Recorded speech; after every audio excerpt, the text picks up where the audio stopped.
are you ready for Dean Coral, the Candyman? I went there. You went there? I went there. Shit. I went there. Big shout out right now to the Texas Monthly article, The Lost Boys by Skip Hollandsworth, who I feel like we reference a lot. He writes incredible murder articles. Skip Hollingsworth? Hollandsworth. Awesome. It's called The Lost Boys. It's got a lot. I feel like he wrote one that I did that was from Texas. He's been on the show before. Okay, that's awesome. And then also, I want to shout out Marcus Parks from Hell yes, fucking Last Podcast on the Left for all the research. They did like a 4-part episode. Yes. That's like got a lot of details that this doesn't have. It's because not going to do 4 parts of this. No. It's so, their version of it was such a deep dive, but also so upsetting. There were things in that like, I'd seen that story before on like, Forensic Files types of things. It's really, he went into a deep dive of all these books. There's not a lot of documentaries. There's just some like videos on YouTube and shit, but there's not a lot of stuff. This is an epic one. Okay. It's amazing. Wait. All right. I love it. And we love you, Marcus Parks. Yeah. Thank you, Marcus Parks. You're a genius. Okay. You're a mastermind. You're, he's a murder savant. He's just so good at researching. He is. I wish. Okay. Just give us all your old notes, Marcus. Yeah. It's like he's our brother and he already took the class. Yeah. I'm like, can I copy? Please just give it to us and we'll read your thing. Yeah. And then we'll do our own, I swear. We'll do a boring version of your podcast. We promise. We're not going to have Henry Zabrowski talking in the background. So it's not going to be the same. It'll be the quiet girl version. Yeah. Okay. Here we go. This is the Candyman, Dean Coral. Ugh. All right. On the evening of August 7th, it's 1973, Wayne Henley, he's a 17-year-old wiry kid, acne, thick brown hair. He's kind of like, looks like a Brooklyn hipster. He invites his 19-year-old friend, Timothy Curley, to a party at his friend Dean Coral's house in Pasadena, Texas. It's a suburb of Houston. And they bring along Henley's 15-year-old friend, Rhonda Williams. She had been beaten by her drunk father that night. Oh. And so he was like, he took her out of the home for the time being. I was like, you can crash at my friend Dean Coral's house. Dean Coral's 33, and Henley tells them he's a chill dude. He lets people crash at his house at parties with them. 33-year-old guy who wants to party with teenagers? Yep. A red flag. 7 red flags. 100. What? I started singing a lot on this podcast. You got to. I know. Sometimes that's the only way to get real crazy shit out. Okay. They get there around 3 a.m. They drink, they smoke, they sniff paint, they pass the fuck out. What? Sorry. You know, it's the 70s. You sniff paint. God, that is the bleakest, like, it's that thing of like, when you scrape your pot pipes and you're just trying to get, like, you smoke old resin or whatever, yeah. Like, sniffing paint is like 10 steps below that. Well, because I bet the 70s weed is fucking terrible. Sure. And they're fucking high school kids. Have you seen, there's an amazing mugshot of a guy and it just has a ring of a paint can outline around his face. It's gold, isn't it? Gold paint ring. I used to have this tumbler. I had 100 tumblers and I had one called, it was called Look at This Fucking Convict. And I would post a photo of a mugshot and just write what happened. I should do that again. That's funny. Whatever. And I posted that one once. Okay. Okay. So, they pass out and Henley wakes up to find his mouth taped shut. His ankles are bound and Dean Coral is snapping handcuffs onto his wrists. Fuck. And Curly and Rhonda are also bound, gagged beside him. And Curly had been stripped naked. So when Henley woke up, Coral removes the gag and he says, I'll help you kill them if you just let me go. Oh. And he says, okay. And then, so they untie Henley. They go and Coral's going to, sexually assault Curly. And he says to, Henley, go assault Rhonda, and, ties them up. So Coral starts to assault Curly, and then Henley grabs Coral's pistol off the thing and shouts, you've gone too far, Dean. I can't go on any longer. I can't have you kill all my friends, and shoots Dean Coral in the forehead, which didn't penetrate his fucking head. What? This again? So, I know. Why does this keep happening? That's the second story we've heard where a bullet ricochets off of someone's skull. Yep. Makes me feel a little better. I mean, it's insanity. Yeah. It also makes me think, is it the killers? Like, is this a trait of certain types of people? When people say, you got a real thick skull. Yeah. Maybe it's a thing. Yeah. Science people. Guys. Figure it out. Science people. Cure cancer, then figure it out. Yeah, don't prioritize this, please. So he shoots Dean 5 more times in the hallway. He finally collapses dead. There's a fucking photo of that. Of course online, there is. but you can't see his face. And then this murder of Dean Corll ends the worst serial killer case in Houston history. Oof. Wayne Henley calls the police on himself. They arrive, and Henley explained what had happened that night. And the police thought of him as a hero initially, because he saved his friends. And then the story took a turn as Henley began to tell detectives the crazy story of the past 3 fucking years. Ooh. So ever since they met in 1971, under the command of Dean Corll, Henley had helped procure teenage boys, some of whom had been his own friends, for Dean Corll to rape and murder. Ugh. Detectives were like, fuck you, that's not true. They were totally skeptical. But they went through the crime scene with the house of Dean Corll, and they started finding things that were like, oh shit, maybe he's not lying. They found plastic sheeting covering the floors, a plywood board with handcuffs on each corner, which you can see online as well, dildos and other torture devices. And then also his Ford Econoline had a wooden crate with air holes drilled in the sides, pegboard walls, and in the rear of the van were rigged with several rings and hooks. Ooh. This part of the fucking story in last podcast on the left, the shit that Henry Zabrowski's saying is some of the funniest shit I've ever heard. Yes. It's like epic. He's the master. Yeah. There's a lot of triggering shit in there, but that part's great. Okay. And inside the crate were several strands of human hair. They're still skeptical, though. And so Henley's like, let me show you something. He leads detectives to a Southwest Houston boat shed rented by Corll, gives the names of 3 boys they could find buried in there. That had been reported. And the cops were like, well, those boys had been reported missing for 3 years. And so they start to dig.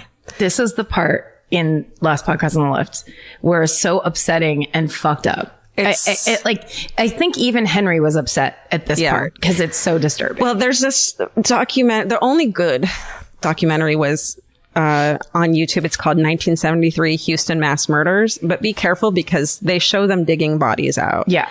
And the other part that's so insane is they get inmates from the local jail to help them dig it out. And you're like, what if you had gotten a DUI and they were like, come dig out, like you're going to be fucking scarred for life. Yo, no. And everything about that part where it's like they just got some people who are not qualified basically as a punishment to uncover like a killing boat shed. Like the most teenage awful boys. Yeah. Okay. So they begin to dig and find a body within minutes. They find the first body. Okay, so let's go to Dean Corll. There's a ton of shit about his childhood. I don't think any of it's relevant. It's like the typical kind of shitty childhood, mom and dad divorced, blah, blah, blah. But it's not, I don't think it's that important to the story that I'm telling. So I'm not going to fucking talk about it. He ends up in the Heights neighborhood of Houston, and that's where a lot of this takes place. The Heights neighborhood is kind of this poor, underprivileged neighborhood. And back then children ran amok. Yeah. You do whatever the fuck you want. Yeah. So the reason he got his name, the Candy Man, is he worked in his family's candy company. And then in 1965, the candy company moved across the street from an elementary school. And he was known to give free candy to local children. I mean, it's just, why not dress up like a clown? You've got everything else horrifying going on. Well, I mean, it's like 1973. They're like, go hang out with that nice man who gives you candy.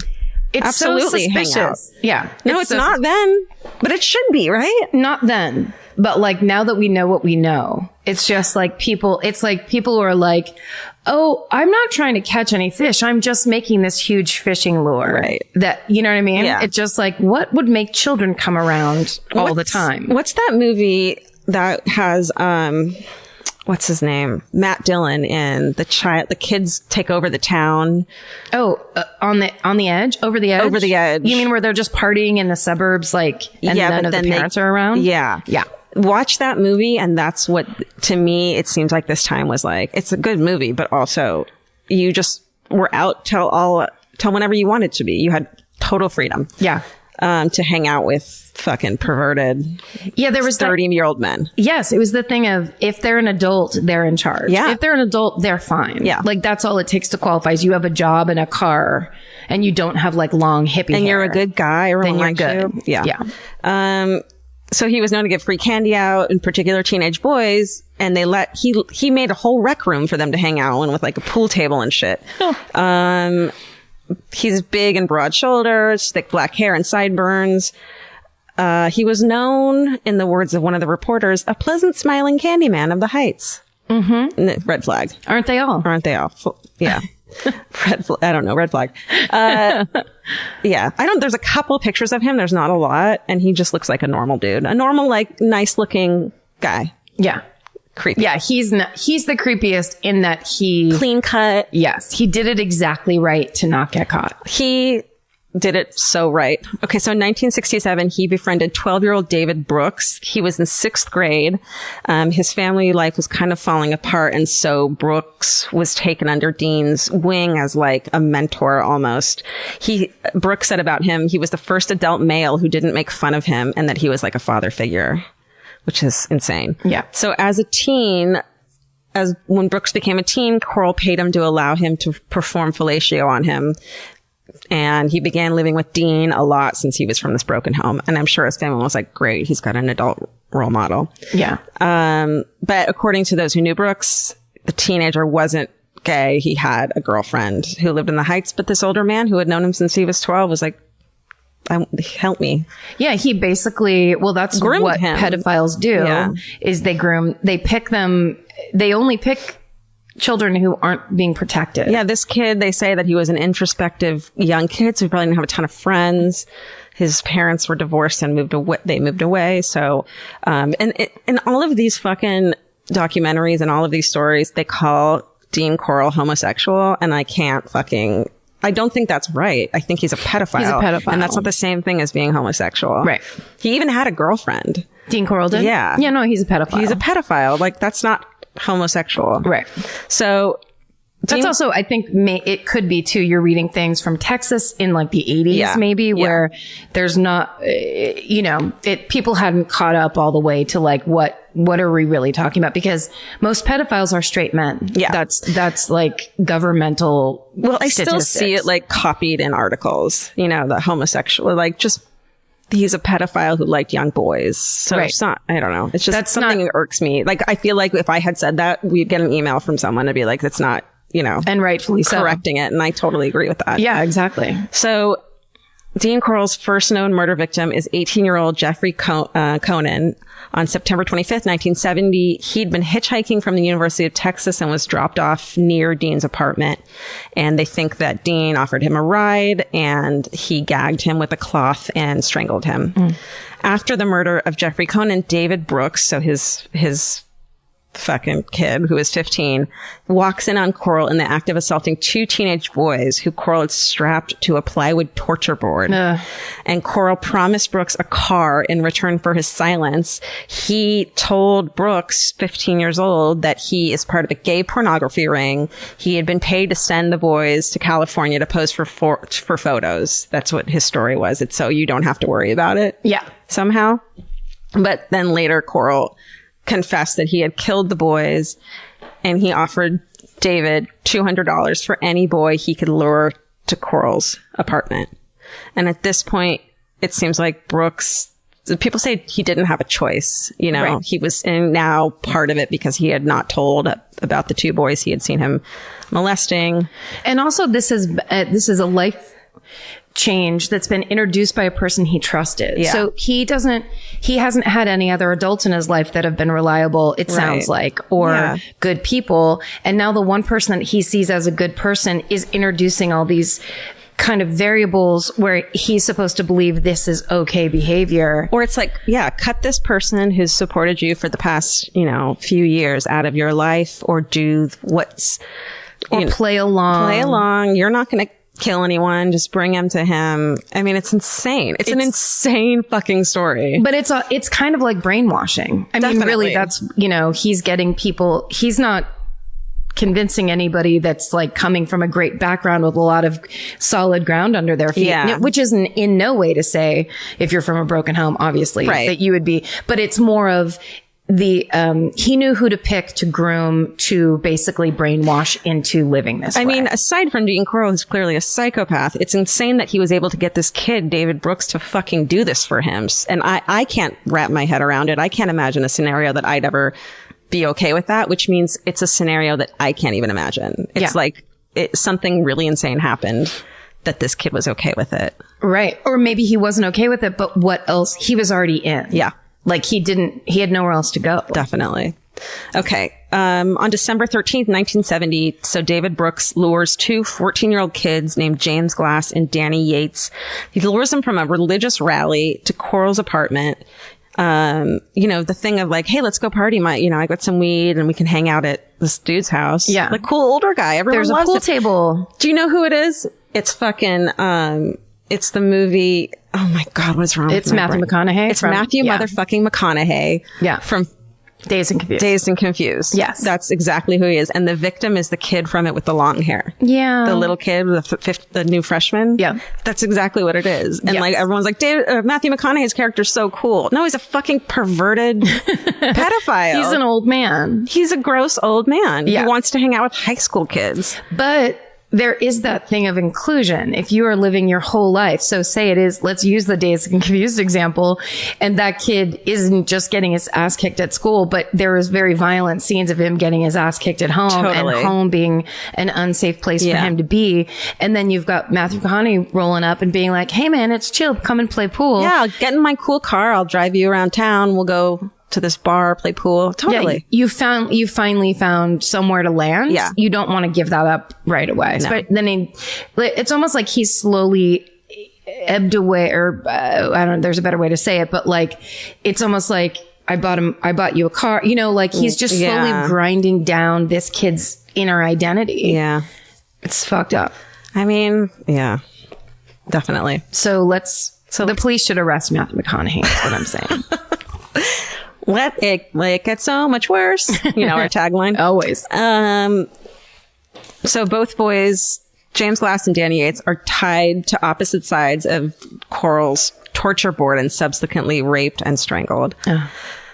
6 weeks after that double murder, on January 30th, 1971, Brooks and Corll find two teenage brothers named Donald and Jerry Waldrop, walking. The boys were taken into the van, driven to Corll's apartment, and it's like they don't grab them off the street. They want a party, which is the scariest part to me. Yeah. The apartment where they rape, torture, and strangle the brothers. And at this point, Brooks drops out of school. He's 100% with Corll. So and I bet you if there's some, like the moral compass inside, he's probably having to self-medicate so much just to make all of this okay. Right. And then having a normal life like school and teachers, your brain can't wrap around that. There's no going back to sitting in a classroom after you're doing shit like this. Totally. So between March and May of 1971, Corll abducted and killed 3 more victims, all of who lived in the Heights area as well. His MO in most cases was gruesome torture and rape, and he'd sometimes shoot them, sometimes strangle them. A couple occasions he'd leave his victims to die by bleeding out from the gunshot wound. And in each of these abductions, Brooks is known to have been a participant. Again, they go a lot further into it if you're okay with gruesome shit in last podcast on the left. Yeah. The other 2 victims were 13-year-old David Hildegeist and 16-year-old Greg Winkle, and they were abducted and killed together on the afternoon of May 29th, 1971. And so in the case with other parents as well, both sets of parents are frantic to find their kids. They know something is wrong. These are young boys who don't run away. And one of the people who voluntarily offered to distribute posters of the boys was a friend of theirs, 15-year-old neighbor, Wayne Henley, lifelong friend of Hildegeist. So at this point, in 71, Brooks introduces Coral to Wayne Henley. Remember him from the beginning of the story. He shot and killed Dean Coral. Yeah. And it's possible that Wayne was supposed to be a potential victim, but for some reason they became friends, and Wayne Henley became another accomplice.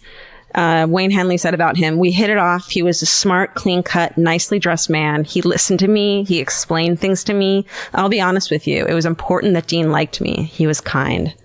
Wow. I know. Which then explains, is it David Brooks? Yeah. Yeah. Explains his participation. Same thing. Yeah. The value of just being there and like not listening. Being parental, being like the cool uncle. Yeah. Or just trying to like pay attention a little bit. Yeah. I feel like parents are getting that nowadays, like in spades. Yeah. But in the 70s, it was just like, your parents were the people that came home and you ate meals with. And they yelled at you. Yeah.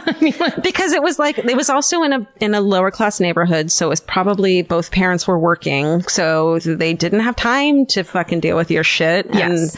And, you know, and maybe you were a bad kid, let's say, and they didn't. Yeah. Yeah. You were just one more headache. Yeah. I mean, that's how it is for some people and was for a lot of people back then. Yeah, for sure. They hit it off. And when he found out about the murders, Henley didn't go to the police, even when Coral told him that he had been the person who abducted and killed David Hildegeist, his childhood friend. Coral pushed Henley to bring him another boy, and he picked Frank Aguirre, a good friend of his, which is so fucking insane. But I think that speaks to the level of psychopath that Dean Coral was, because they're like the greatest, like, traveling salesman that you've ever met. Like, that's what they're like. Like, that to me is so dark. I mean, it's fucking crazy and awful, obviously, but like, to bring a friend, to know that he's going to get raped. But I mean, I think that the pitch is on Dean Coral's side is like, I will like you even more. Yeah. You will get even more from me, even better. Like, show me you mean it. Yeah. Almost like, show me how much you're involved in this. Totally. I mean, whatever psychopaths do to get you to hypnotize you into doing what they want, this guy was good at it. Yeah. Very good. I mean, it's insane. Yeah. Okay. So they bring him. Okay, they play the game, which we fucking have heard again and again, the handcuff game. The good old handcuff game. The one where Henley and Brooks put on the pair of handcuffs behind their back. They have a secret key, and they're like, see, they're trick handcuffs. You try it. And then he tries it. Nope. And he's stuck. Ugh, you can just picture it. It breaks my fucking heart. If you are ever in a scenario, age anything up till at any point in your life, let's say there's no age limit on this game, and someone says, let's play the handcuff game, immediately walk out of the room and call the police. Why else? Because at the very least, they're a magician, so you should call the police anyway. But there's almost nothing good comes out of the handcuff game. Don't be alone in a room with a man ever, unless it's your boyfriend or something. Don't be alone in a room with a man. Especially a strange man, especially if there's handcuffs. It's 3 times underlined if there's handcuffs. Do you think I'd ever let anyone but like Vince and Steven in this house if I were alone? No, I would. If someone knocked, I would tiptoe to the door. I would peek out the thing, and I'd be like, hell fucking no. Now, what if you had the handcuffs? What if the power was in your hands? I don't know. I would just like handcuff him and paint his nails because I'm not a psychopath. The idea that anyone wants to handcuff anybody is that's not something fun. Bad is about to happen. That's not a game. Let's look for our context clues of bad things happening. Even if they want to do the fucking Chinese finger trap. Still, that's 2 fingers you don't have. Nope that shit and get the fuck out of there. Goodbye. I hate this birthday party, Mom. Goodbye. And you're leaving your mom alone with him now. What a dick. Kids are such assholes. Okay, so they play the handcuff game. When Aguirre puts on the handcuffs, Coral drags the teenager into the bedroom and, according to Henley, quote, had his fun with him. Yeah. Can I just tell you, I've been studying this one. I was like, I'm going to do it this week. And I had 2 days to do it. And I'm like, no, you're not. This is too much. And so I've been doing it for 3 weeks and having fucking nightmares. I bet. Like, I'm really glad to get this fucking over with. This one and the Toy Box Killer are like, I stopped listening to the Toy Box Killer on last podcast and last. I can't do that. There's nothing. They have recordings of it. The fact that there's recordings of him. Just don't, you guys, if you're sensitive, don't read the Toy Box Killer about it. It's the worst. I'll never do it. It's pure demonic torture. Destruction. There's nothing interesting about it. No. It's a person who can destroy people and does very slowly. It's horrible. Yeah. So in late 72, they brought 17-year-old Billy Balk, who used to sell Dean Coral's candy door to door, and his 16-year-old friend Johnny DeLone. 14 months later, Coral, Henley, and Brooks grabbed Billy's younger brother Michael, who was on his way to get a haircut. How fucking sad is that? The parents lost. First kid goes missing, then they grab his little brother and he goes missing. And the parents know something is wrong. In a lot of the documentaries, they're like, they thought they were runaways, or like they were poor and they didn't care at that point if they were runaways, which from what I've read and what I can tell, it's not true. His parents knew something was wrong. Yeah. So they captured and killed a 20-year-old father who had been living in the Heights and was hitchhiking. They snatched Homer Garcia, a boy from Southwest Houston, who was going to driver's ed with fucking Henley. Oh. And then 2 boys who had just moved into an apartment across the street from Henley's house. Then it was 15-year-old Billy Lawrence, and he was forced to write a letter to his father saying, Daddy, I hope you know, at the end, he's saying, I'm going to go away for a little while. I got this job. I'll be back in town. And then he wrote at the end, Daddy, I hope you know I love you. Your son, Billy. He was kept alive for 3 days on the plywood because Henry later said Coral, quote, really liked him. Next was Rusty Branch, and in total, 28 boys from the Houston area disappeared in a 3 fucking year span. 28 boys, aging from 9 to 21. 11 went missing from the same junior high school. 11 teenage boys, not teenage, 13. 14-year-old boys, 12-year-old boys from the same junior high school. Red fucking flag, Principal, whatever your name is. Where is anybody doing anything? Principal Dave. Fucking call the police. And at least 20 of them had been residents of either the Heights or the adjoining neighborhoods. Many parents of the boys had desperate searches for their kids. So there were people who took out a loan to hire a private detective, offered, and remember, these are people who don't have money, right? Offered a large reward, called the police constantly. They employed multiple psychics. In the end, police were even aware that anything was amiss. Of course they did they're all runaways. Yeah. 28 boys in 3 years and they're all runaways. So it was the norm, though, in the 70s, especially kids who came from the Heights, who police just wouldn't even look into it. Okay, about the police, I don't want to blame them and dismiss them as being shitty at their jobs, because there was a lot going on at the time, which made it a perfect hunting ground for Coral. Houston's crazy, domineering police chief, Herman Short, he believed in an old school way of law enforcement. Houston was exploding in population. There was a fucking ton of money. So there were really rich people there, and that's who they really cared, or he really cared about. They had an understaffed police force. In 1970, they had half the minimum to police the population. Whoa. And this is in places where there's a lot of crime going on. And they underpaid the cops. Federal funds were available, but Short refused any federal assistance, calling it a handout. Oh, no. No. It's like the wild fucking West. Get out of here. The workload was so crazy that many cops just gave up, and they played a game of who could leave work the earliest. So parents who had lost their sons on one side of the Heights had no idea that there were parents on the other side of the Heights who had also lost sons. So it was just a disorganized, insane, hopeless. Yeah. The thought of being a parent and not being, I've always thought about that with the runaway thing, where it's like, you know your kid better than anyone. There's something wrong. Also, just that the idea that there essentially, what it sounds like is there was almost no police force for them. Right. Which is horrifying. Talk about, this is an amazing Fincher. Here's your next movie. Dude. Because it's the Candyman, which in and of itself is a huge, horrifying story. Like the fact the name is like spot on. It's one of those like classic. Yeah. But then on top of that, and he's clearly so smart. Yes. Dean Corll is so smart, and the opportunity, he got lucky. He got lucky that it was that period of time. And that he was this master manipulator. Yeah. But that part, I remember when Marcus was talking about that part in their thing and the details they gave about all those things. It was mind blowing, where it's like, there's always, you know, it's like the same thing happened in the late 70s in LA. In LA in the late 70s, there was 4 serial killers working at one time. Jesus Christ. And it was the same thing of the cops didn't talk, they were all competing with each other. So they wouldn't do cross county communication. They wouldn't do. Well, they didn't have a lot of ways of, even if they wanted to, there was no internet. You couldn't call and be like, do you have someone who was strangled? And it's like, there's tons of other things going on. Yeah. At the same time. There's all kinds of stuff, and it's all, everything's like, write a letter. Oh, do you want to find out if something happened in the valley? Yeah. Write a letter. Right. So the one thing that Chief Short did do in an attempt to make sure the crimes didn't happen after they found out about it was order his officers to raid the city's gay bars.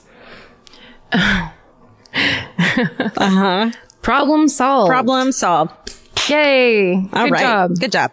Okay. Let's go back to the beginning of the story. 1973, Wayne Henley leads skeptical police to the boat shed that Dean Corll rented.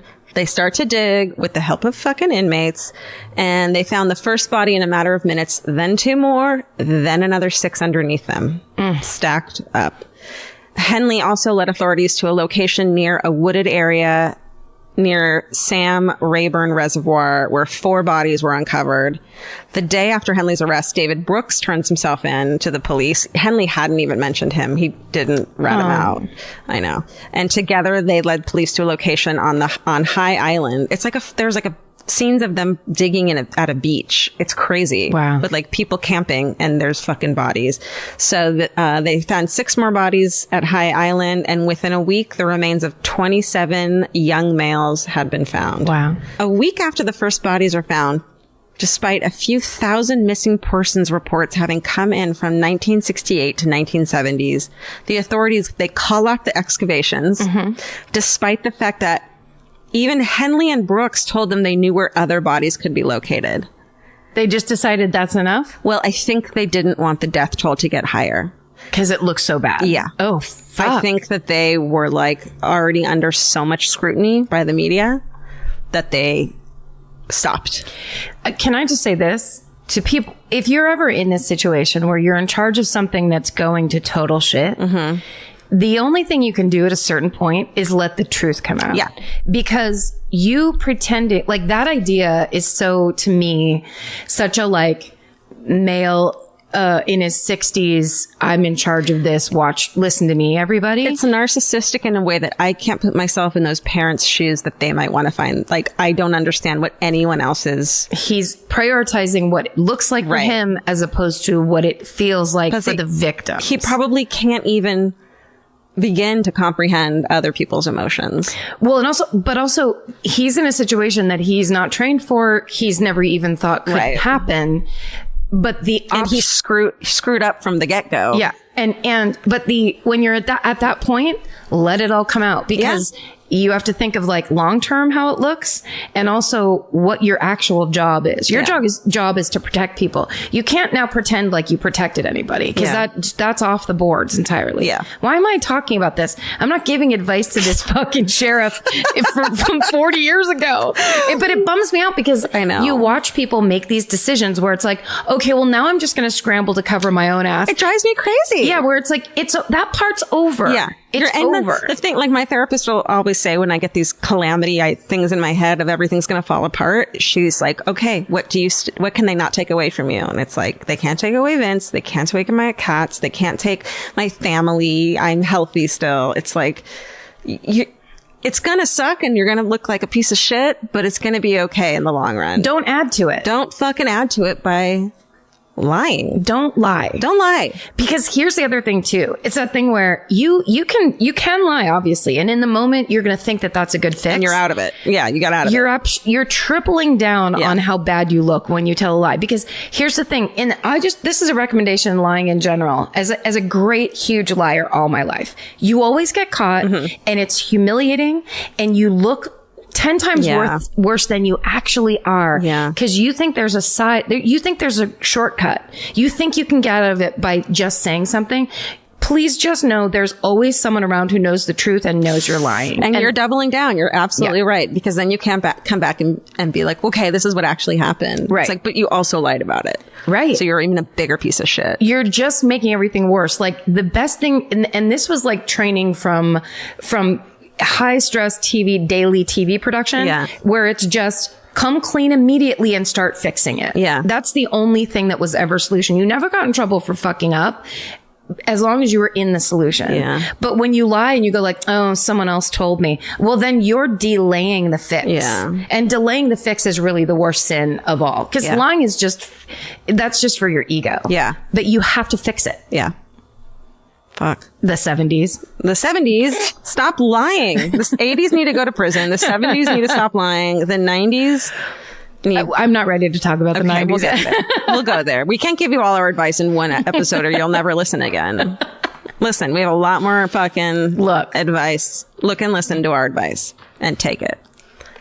Anyways. The 70s. Right. In case there's time travel. Okay. So Henley and Brooks get life sentences. They're still alive. Go back in this 1973 Houston mass murders video on YouTube. The cameras are rolling while they're excavating bodies and Henley is talking. Henley is telling reporters what happened. He couldn't stop talking. I bet. It's pretty incredible. There's a part where he calls his mom, Mama, I killed Dean. There's a part of him on the phone with his mom. As like cameras are recording it? Jesus Christ. Yep. Well, also because I bet you those kids were in complete trauma mode. They were like in shock. Yeah. For years. It's over. I mean, yeah. It's over. It's crazy. Okay. In 2012, a Polaroid of a young boy handcuffed and screaming. I've seen it. It's horrifying. Don't look at those. I have to. I have to. It's my fucking psyche. Okay, but just don't do that damage to yourself. I've been nightmaring. Yeah, of course you have. It turns up in some of Henley's possessions. And when presented with the photo, Henley said he didn't recognize the boy, which if it's true, it means there's at least one other victim, a 29th, that's yet to be identified. Oh my God. It's also guessed that there could have been past accomplices who became victims themselves. That would make sense. Just as Henley might have as well. And based on his skill and MO of the first killing, it's very doubtful that was actually his first, the kid who was hitchhiking. Yeah. And I completely believe it. Right. There's no way. A reporter named Barbara Gibson and Dr. Sharon Derrick, a forensic anthropologist with the medical examiner's office in Houston, now are working to identify the 3 victims that have yet to be named. These women are fucking awesome. And then to end it, I just want to quote Willie Glass, the brother of Jimmy Glass, who disappeared or who was killed, said Dean Corll didn't just kill 27 boys, he killed 27 families. And that's my story of the Candyman, Dean Corll. And now, amazing. I don't ever want to think about it again. Yeah. Yeah. Until David Fincher makes the movie. The Finch. Oh God. Yeah. That movie would be. That was great. I mean, that's the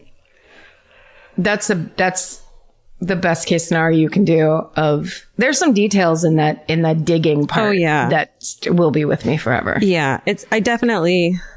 There's some genital mutilation that I didn't talk about. There's some fucking torture stuff that I just can't. And also, you know what it is. If you've seen one thing, if you've accidentally read or seen something that's about this, that's what it is. Yeah. You know what it is. You don't need more of it. Yeah. I understand the thing of like your curiosity gets the best of you, but I stopped doing that a little while ago only because it becomes all the same. And then you're just basically doing specifics of faces or hair colors or whatever, but it's the same horrible scenario. Yeah. I mean, I just, I do the thing where I keep going back to that Polaroid they found and I look deep into this kid's eyes to see if what I can suss out of it. You know what I mean? And like, he looks like he's in a box. It's a blurry photo and you can see like there's a toolbox next to him, and I keep putting myself in his shoes, and I can't do that. Like there's I feel like I have point. To. But I mean, to what value? To what end? It's just being empathetic of the stories that You can telling. Be empathetic and know nothing about it. Yeah. I'm empathetic, and all I did was listen to what you told me. Yeah. I mean, it's horrifying. But that's also, everybody has different experiences with actually looking at the things. Yeah. Just don't get confused about what, you know what I mean? Yeah. What I need to do. Do what's good for you. Yeah. Nightmares aren't good for you. Yeah. That's not the point. Yeah.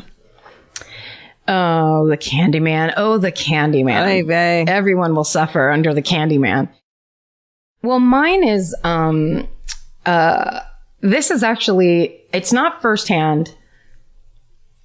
I guess it's kind of secondhand, but I've wanted to do this one for a while. I just didn't know any details. And when I would look it up, it was always very vague. There wasn't enough story. And then, one of the shows that is on my DVR that comes up every once a month, maybe. It's a show called Demons in the City of Angels. Ooh. Have you heard of it? No. Okay. So that's where, when I did the publicist that got murdered. Yeah. It was from that's when I first saw that story. And I was like, oh, I remember that. Well, this one is the story I wanted to do. And it came up one day where I was like, oh my God. And it's the murder at the silent movie theater. Do you remember this? Yeah. Okay.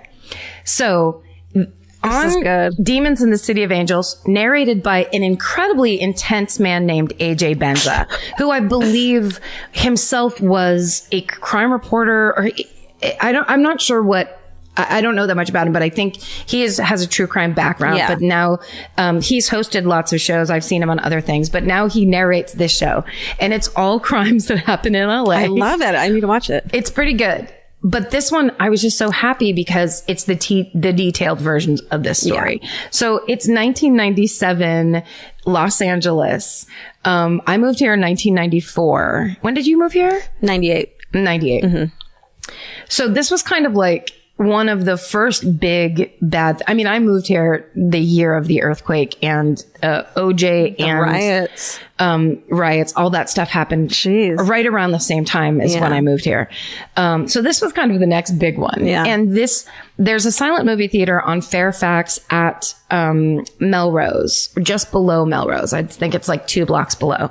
Right now, it's in flux because it was bought by a company called Cinefamily that was doing these amazing, their calendar was incredible. I am a member. I know tons of people who are members, and they would show amazing either new movies or, directors, whole weekends of directors' films, all this stuff. It was really a fun, creative place. And then they very recently, I think it was like 3 months ago, I got an email saying all films, all of our plans are suspended right now because these huge sexual harassment, accusations came down the pike, and they're like, until we know what's going on, we're not doing anything anymore. With the heads of Cinefamily. Yeah, the people who are running it. So I don't know details about any of those things, and that's not what my story is about. Mm-hmm. But it's a bummer because this movie theater has had issues since. I mean, I'm very interested to know what was there before. Yeah, because it's never not had bad vibes. Yeah, it's like something's going on. Yeah, because there's never not some issue. So we'll go to, this is the night, January 17th, 1997. And this is the anniversary of the 6th year of the reopening of the silent movie theater. So, I think before this, the movie theater had been built by Dorothy and John Hampton. They bought an empty lot there on Fairfax, and they built the theater from the ground up. And so this guy, Larry Austin, got a job at the theater when he was 19 years old. He was a local kid. He grew up in the Fairfax district, but he was gay. And in his teens, his father rejected him. His father basically kicked him out of the house.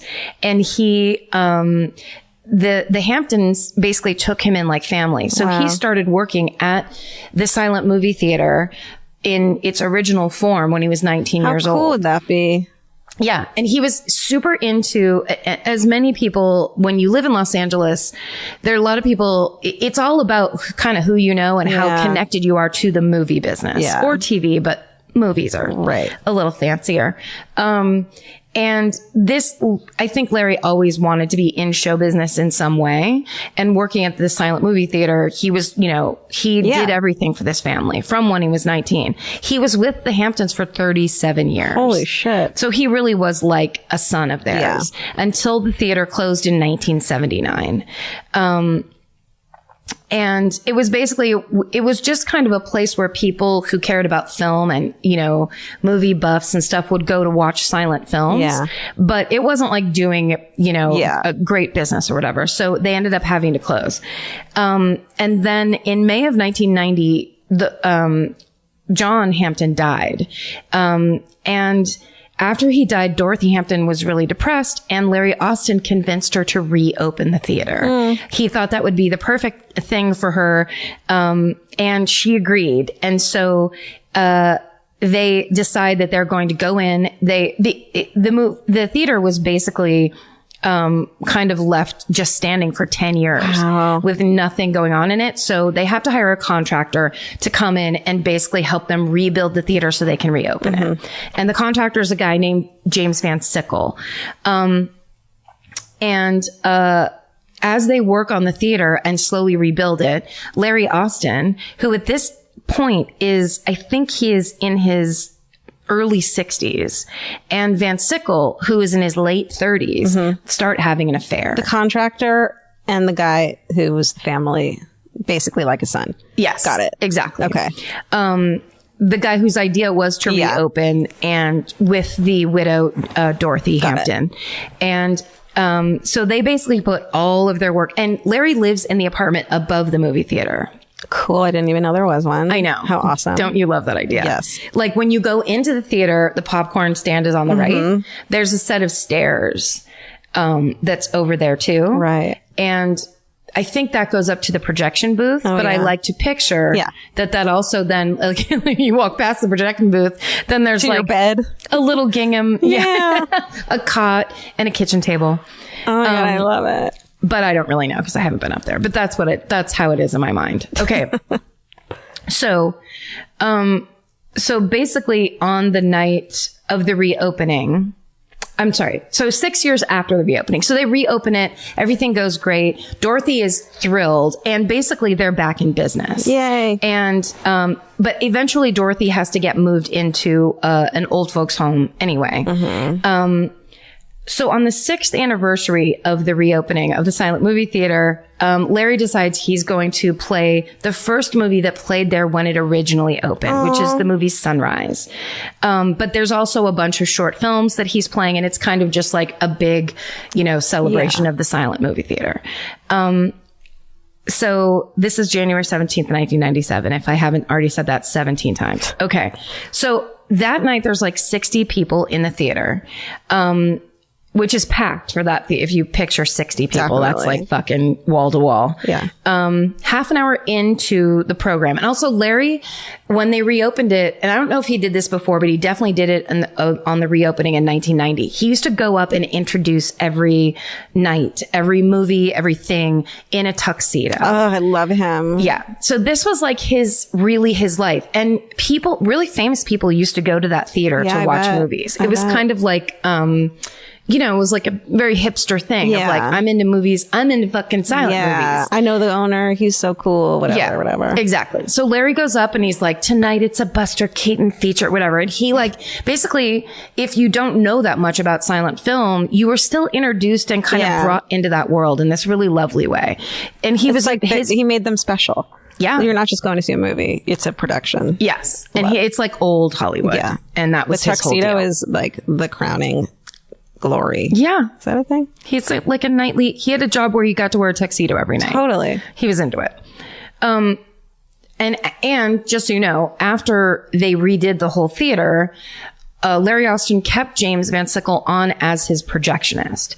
So Van Sickle was interested in films, I think, or at least knew enough to become the projectionist. But basically, this relationship grew up out of them rebuilding the silent movie theater. And Larry Austin's friends said he was over the moon. I mean, he fucking gets this hot, young, beefy contractor.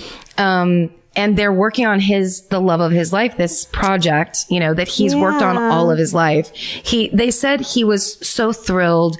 There's a friend of his is in the Demons in the City of Angels, where he just says, like, he would look at him like when he talked, like he hung the moon. I mean, he was just completely in love. And they lived in the little apartment together over the movie theater. And that's the end, right? And they lived happily ever after. And that's all I have to tell you about today. They adopted 2 children from Wait, really quick. Yeah. Something terrible happens. So on the night of the 6th year, let's just leave it at that. Anniversary. It's like me with the story. Don't tell me about the crime scene photos. On the night of the 6th year anniversary, Larry goes up. Tonight we're going to watch Sunrise and then all these other short films and da-da-da. He goes back out into the lobby, into the ticket booth. And about half an hour into the program, a guy gets up and comes out and says he wants to buy tickets for a future showing. There's a girl named Mary Giles. I think her last name is pronounced Giles or Giles. And she's 19 years old. She works at the concession stand. And she's like, oh, you need to talk to Larry about buying future tickets. And when the door opens to that ticket booth that's in the front of the theater, the guy pulls a gun, a .357 Magnum, out of his pocket and tells Larry he wants all the money from the ticket booth. So Larry gives him all the money. He pulls everything out of the cash register and gives it to him and comes out of the booth. And with Mary, he hands the money over and the guy with the gun takes the money, drops it, and shoots Larry in the face. In the face? In the fucking face.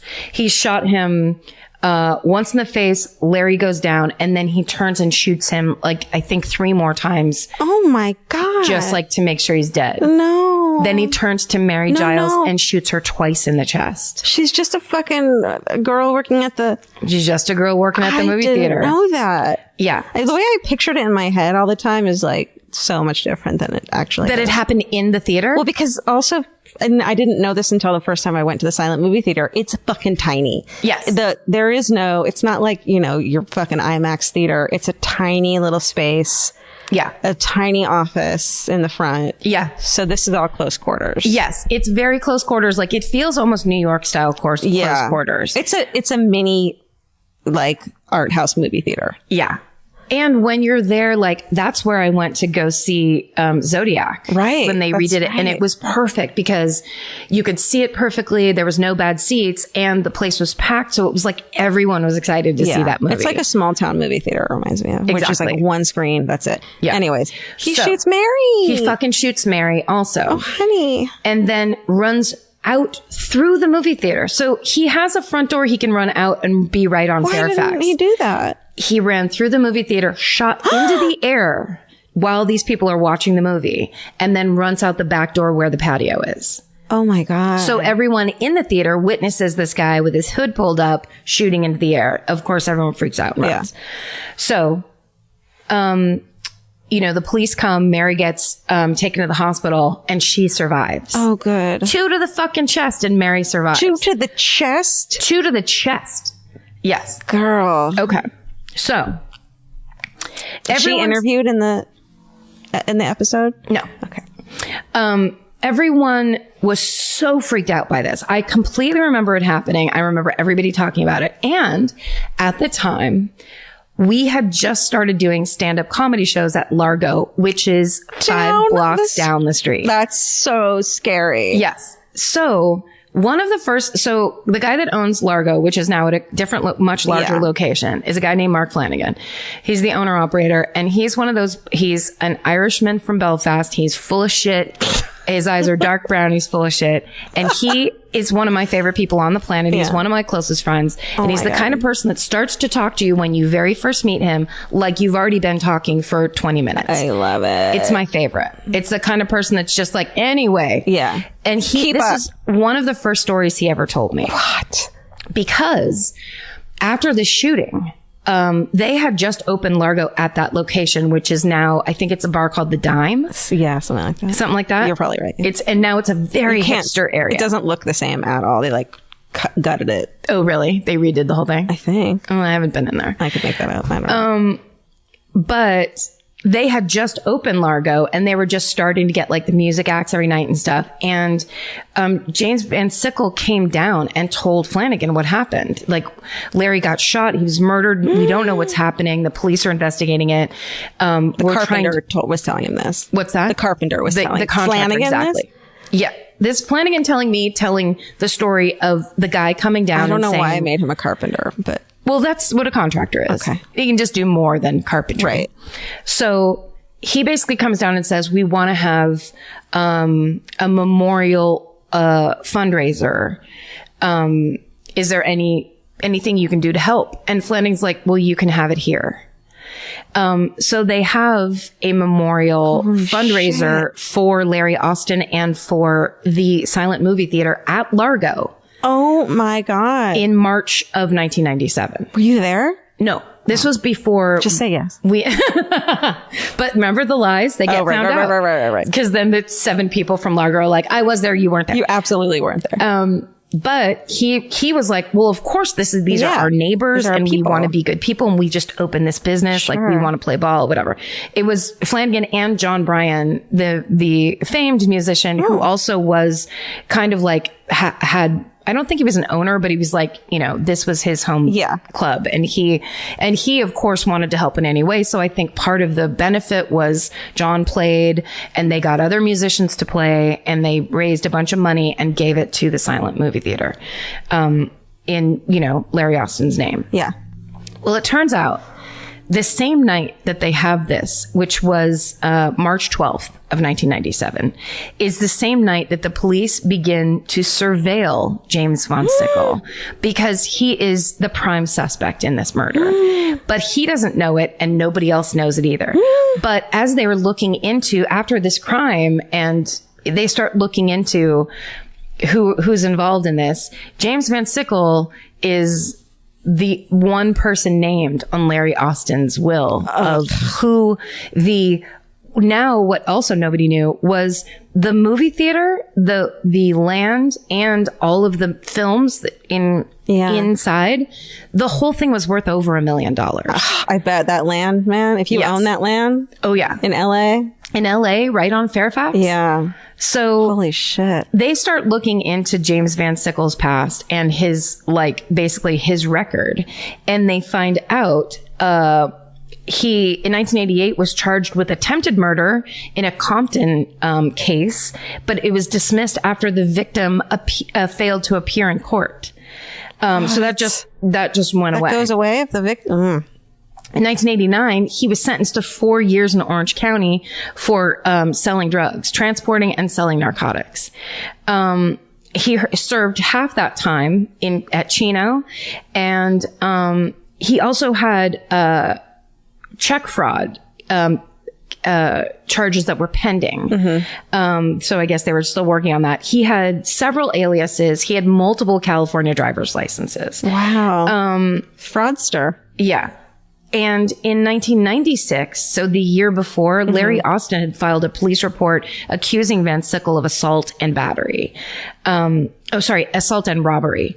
Wow. But he ended up dropping the charges. So clearly this relationship was not as lovey-dovey as everyone thought. Yeah, guilty. Yeah. And there was some serious shit going on. Detective John Miller, who worked on the case, said that they then came to understand that they actually had a very on again, off again relationship. And that was stormy. And that sometimes Van Sickle went and lived in Carson, when he was not living with Larry. So it wasn't full time like everybody kind of thought. Can we stop having on again, off again relationships, people? Just off again them? Just off it. If that's what you're going through. Off the relationship. Okay, well, Vince and I offed again once. And then on again. Everybody does. Once. You're allowed one time. Sure. Otherwise, your friends are so sick of you talking about it. If it's on again, off again, it just is. Everybody knows it's a dead in the water situation. You're just like, you're needy. You just can't let it go. Okay. Advice from Karen and Georgia. So there's so much. Don't listen. But as they're looking into it, they also find that Larry Austin has a bit of a murky past himself. In 1983, he was convicted of 1 count of grand theft as a result of an embezzlement case at a company that he worked for. And he actually served 22 months in state prison. Wow. And then also, they start to look into his ownership of the theater because Dorothy Hampton, who owned it, the widow John Hampton, it being in the convalescent home, they didn't track any money going to her from the theater, even though she was the original owner. So, they were afraid that it looked like he had Dorothy Hampton's blessing in this reopening and basically in the ownership of it, but, they didn't have any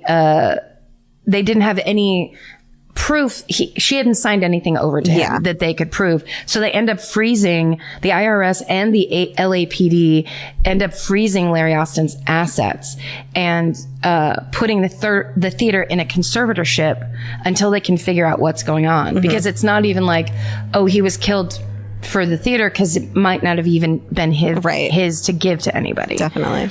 So it turns out there's a break in the case. They put a sketch in the newspaper of the guy that held up the place. And somebody sees that and comes forward to the police and tells the whole story, which is Van Sickle hired this guy who ended up doing the murder.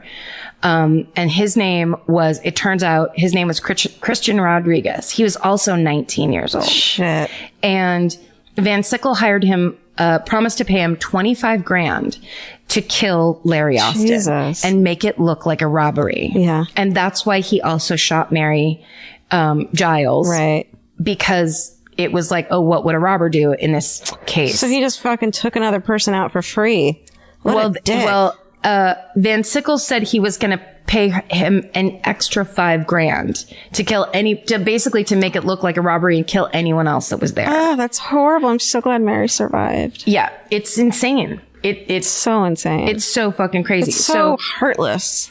Well, and what it was he found out he was named in Larry Austin's will as being the person that was going to inherit everything. So he would have, but he apparently was in such debt and in such financial straits. He wasn't going to, Larry Austin was 74 years old at this time. Yeah. And he couldn't even wait to inherit. Yeah. He's like, I want all of it now. Dude. He was the projectionist the night of the murder. He was there. He came downstairs. Nuh-uh. He was the one that hit the alarm that got the police there when he went downstairs and found Larry's body. That is such a creepy detail. Yes. So he was there pretending to be all upset and freaked out. He told all the friends the stories, and all the friends were like, we thought he was like completely traumatized and that this was just as much of a thing against him. Perfect that he was there, like it just seems like he's less, if he wasn't there, it'd be like, where was he? But yeah. Okay, anyways. It's kind of more proof that he was like right there making sure it all went on. So essentially he didn't pay Christian the money. Don't do that. Yeah. And so that's why that guy, whoever the anonymous person was that came forward, was basically someone who knew Christian Rodriguez and was like, he was supposed to pay this money. He didn't do it. Sure. So when they go find Christian Rodriguez, of course, Rodriguez completely turns on James Van Sickle. So in April of 1999, Christian Rodriguez is found guilty of murder and sentenced to life without parole. And he was also convicted of the attempted murder of Mary Giles. Good. And Van Sickle was also sentenced to life without parole. Wow. Neither of them got the death penalty. And Mary Giles survived and testified against Christian Rodriguez in court. She's like, that's the man that shot me 2 times in the chest. Jesus. Insanely enough. She's a fucking badass. Insane. So when all that happens, like the cops come to Flanagan and they ended up, the cops talked to them, were like, are you in on it with them? Because your friend Flanagan. Yes. The cops came almost immediately after the fundraiser because they're like, how come you're giving money to this guy? Yeah. And they're like, oh, we're trying to be good neighbors. They're immediately like looped in on it and have to basically go like, yeah, we don't know him. We just thought we'd be nice. Yeah, it does look like they're like, yeah, let's start a fundraiser. It does let's look get like more money for you or whatever. Kind of in on it. I mean, they had to prove they weren't, they had nothing to do with it and didn't really know the guy. Which is one of my favorite, like when Flanagan told me that story, I was crying laughing because he's like, we're like basically faking it and trying to be nice and like, sure, of course we care. Yeah. And then immediately they're just like, we just started this business. Yeah. And now we're under investigation. Yeah. For murder. Yeah. Now we're in on it. I love it. One of the saddest things and the like final thing that I put at the end of this, is in his court file, there was a forgery charge that James Van Sickle had, that they had a letter from Larry Austin attached to it that was attesting to James Van Sickle's good character. Aww. Trying to get him out of the forgery charge. Because he loved him. Because he really did love him. That's so sad. It's very sad. I want to see photos of them. I'll look it up. Yeah, you can. Me and my photos, man. You sure do. I just need to use my fucking imagination. Yeah. Wow. That's that. That's amazing because everyone knows that murder. It reminds me of the Zanku chicken murder where it's like there's this like iconic place in LA and it's like here's this fucking insane story behind it. Yes. And there are people like there was a guy that was trying to make a documentary about Larry Austin because of, it was that kind of those early days of like, back when, you know, Larry Austin would be like, everyone would know who he is and he'd have a website these days. But back then it was like, you had to be, that was back in the, you know, I Like Them First days where everything was word of mouth. Yeah. If you like something cool, it's because a cool like person told you about it. Secret underground thing. Yeah. That you had to stumble upon and know about, like comic book shops and all these record stores and so there's this guy that was, and this is in the episode of Demons in the City of Angels, there's a guy that was trying to make a documentary about Larry Austin for years, and he was a big fan of the silent movie theater, and he used to go there. This is before he got killed? This is before. Wow. And he would be like, I just want to like follow you around and whatever. So this guy was there to attest because he had started this documentary and he was kind of there. He knew all the players. He like knew everything that was going on. That's crazy. Yes. Yeah. And did he ever finish it? Because what a fucking crazy finish to it. I mean, I don't know. I mean, yeah, because now the finish is, oh, that guy got murdered. Yeah, so I don't think, I don't think so. Probably not. Yeah, that's not what he wanted. That's not the direction he wanted to go. I don't think so. I mean, it's so horrifying. But I mean, also, if he did, that would be kind of crazy. He could be like, guess what happened? Because to me, the creepiest time is after someone gets murdered and before anybody finds out who did it, there's all these people who are pretending. And it's like this guy, James Van Sickle, had to pretend to be the heartbroken, shocked, traumatized boyfriend for months. Like basically up until for months. Who can do that? Yeah. Those people are scary. Yeah. Well, if you don't have a conscience, then it's easy. Yeah. Right? Yeah. Anyway. Well, shit, that was great. Thanks. Thank you for sharing. Thank you for sharing, Karen. Thank you for listening. Yeah. My pleasure. Happy things this week. Oh, yes.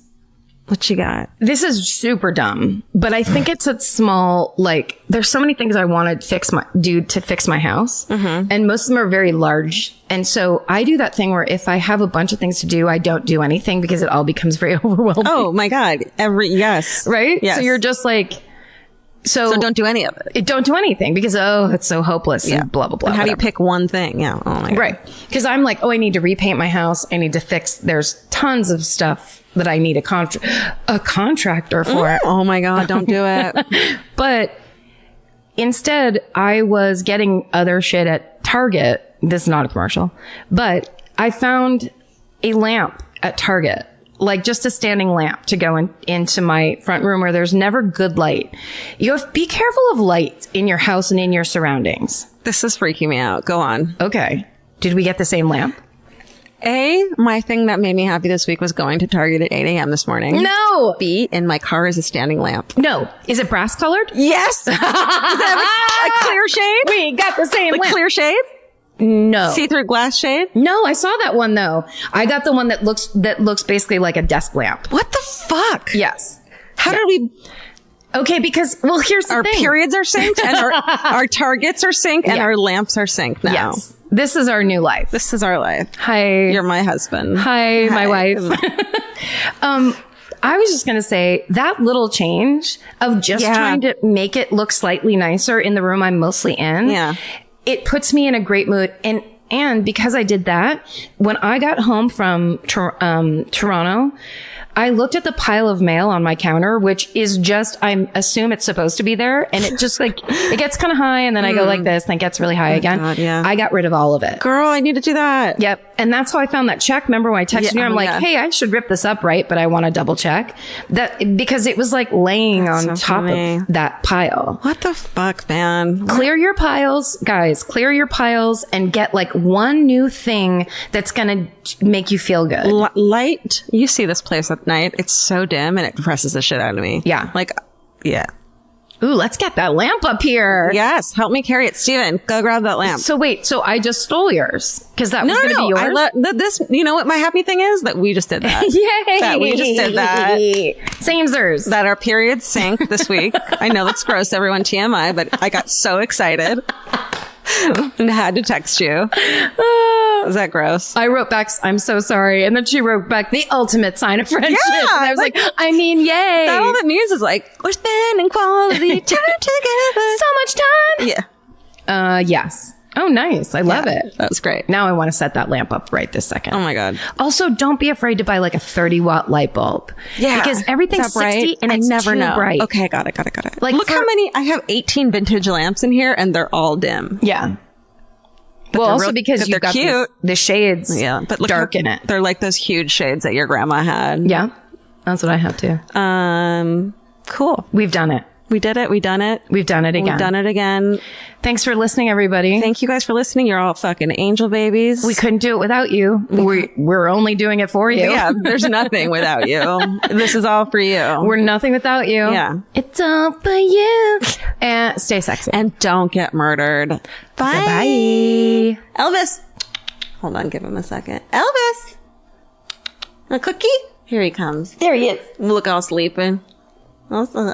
What you doing, Sleepy? Elvis, want a cookie?